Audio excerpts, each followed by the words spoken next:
intake shelters, they operate a lot like prison. Not prison, they operate a lot like jail. Like county jail. So it feels like Rikers Island. So the culture in homeless intake shelters is like super Rikers Island vibe. You know, it's people getting robbed, stabbed. I was born and raised in Long Island, New York, and we moved to Jamaica, Queens. So that's kind of where I started working with the homeless population. Solidarity! What I noticed in my neighborhood before I became a social worker was that there were people who did not seem to want to be inside, and they would live in churchyards, in parks, and I would interact with them. ACT is an acronym for Assertive Community Treatment. And what we do is we help people with severe mental health issues. We help them learn how to navigate their mental health and all the people, places, and things around it. When we first started, all the ACT teams had different kind of modalities and specialties. And the ACT team that I started with, we were a homeless ACT team. So we specialize in engaging with clients who were homeless or in and out of shelters. Learned a lot. What I thought about homelessness was totally different than the reality that, I found out once I started working as a case manager. Yeah. Some of the misconceptions are that they're dangerous, that they're not educated, that they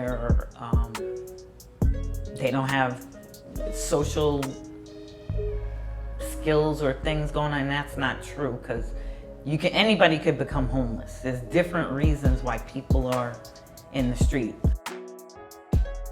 African American, Latino, white populations, all are represented. Male, females. We have more men than women, but all age demographics and all backgrounds, all colors. We have clients who are very affluent and some clients who are living paycheck to paycheck or on Social Security and other types of entitlements. Meanwhile, Mayor Eric Adams defending his plan to deal with the city's homeless crisis by clearing out their encampments across the city. A lot of homeless people, some of them are motivated. They just have circumstances. And then I found that some of them are bumps. And that kind of was the reality that caught me first. Was like, all right, well, there's actually people in this system that want to be here. And that's interesting.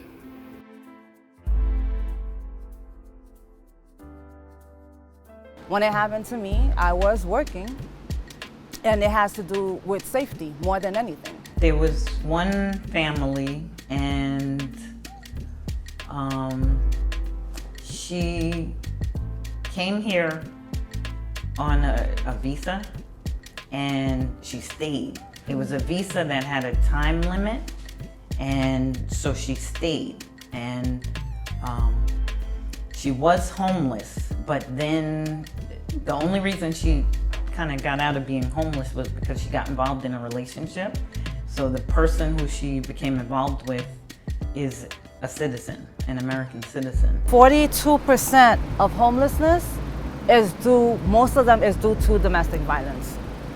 She came from Trinidad, and she became pregnant. And when somebody is a immigrant getting like Medicaid, if you're pregnant, that happens.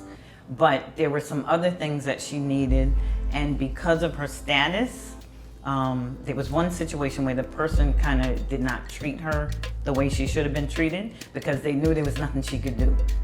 So one thing that I do want to make sure that everybody knows, if you are a domestic violence victim, Whether you have papers or not, there's something that's called VAWA. It actually helps you get your immigration papers.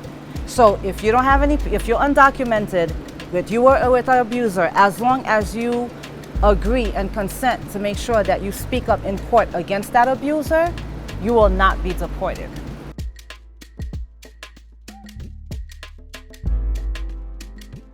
Also, there's a myth that everybody who's homeless is mentally ill. That's not true. There are some people who are mentally ill who are out on the streets, but it's not everybody. In fact, I have met some homeless people that their bank accounts were pretty impressive, but they were homeless because that was mental illness, actually, now I think about it. They could have been inside, but they prefer being outside. The longer you've been on the street, the more disengaged you can become from society and have to, believe it or not, relearn how to be a part of society. Things that we take for granted, such as going to buying groceries and going to a restaurant. When you've been homeless for a while, or I've had clients who were homeless for like 30 years, it's hard making that reintegration. He was a nice guy. I'm not gonna say his name, but he always had a paycheck, and his paycheck was bigger than mine. He was a chef. This guy made like $70,000 a year, living in a shelter. And I'm like, what are you doing in here? And he gave me this long story of his life. Okay, cool. I got a story too. At the end of the day, he said he was in the shelter because he don't want to answer to nobody. And that it gave him freedom. That he can move how he want to move, when he want to move, as long as he's following the rules.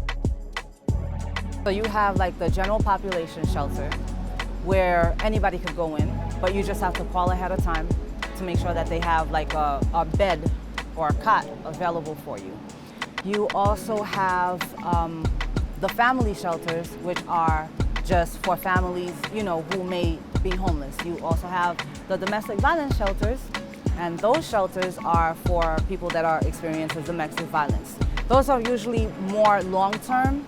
You could spend 60 to 90 days in those, but while you're there, they make sure that all of the different resources that you need, that they help you, accomplish them.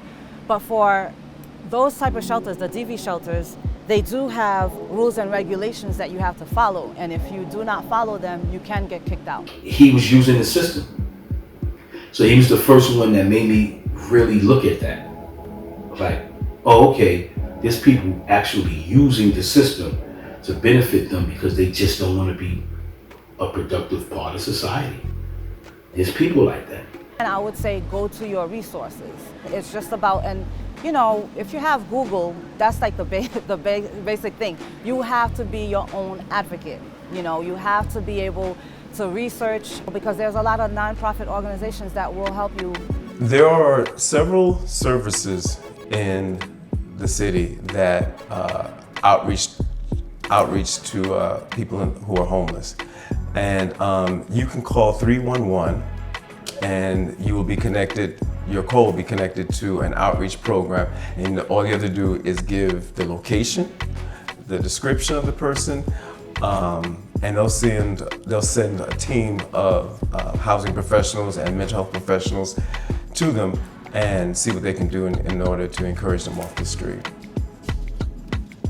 I should say this, it's especially important to do that around extreme weather conditions. One of the things that I learned while working in the shelter system was that New York has these tenant laws that allows for you to squat and live in spaces without even owning the space. So, there's so many abandoned properties in New York City that a homeless person could actually just stay in that abandoned property and own it actually after a period of time. So I learned this type of thing.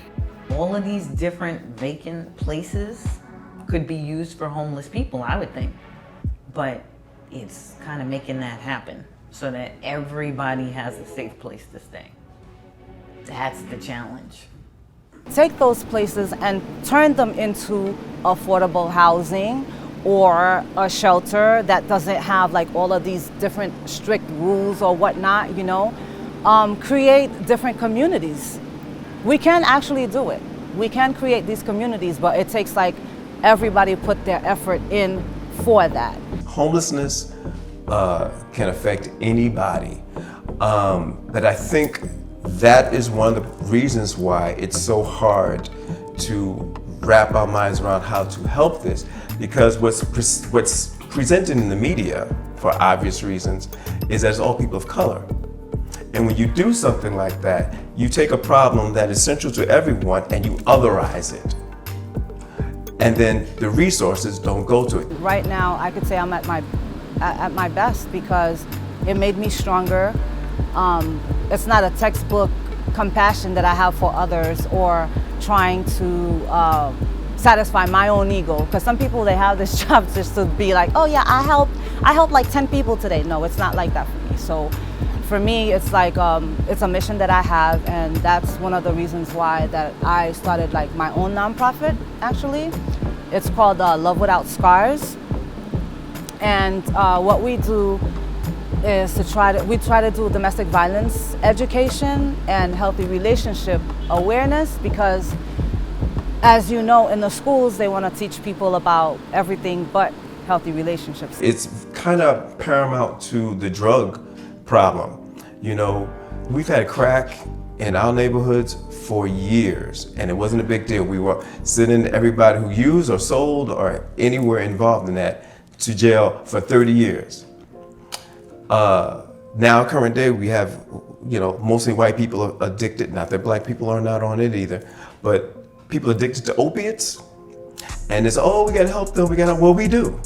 But all of a sudden, it's not a colorism thing. Now it's not an otherism. They say, oh, we gotta do something about this. So homelessness is the exact same kind of issue. You know, because the pandemic equalized everything. The pandemic and the last 4 years of you know who brought all of these conversations to the forefront. So there's no hiding, there's no, you'd be hard pressed to otherize it because everyone's in the struggle. And homelessness is no different. Homelessness is actually a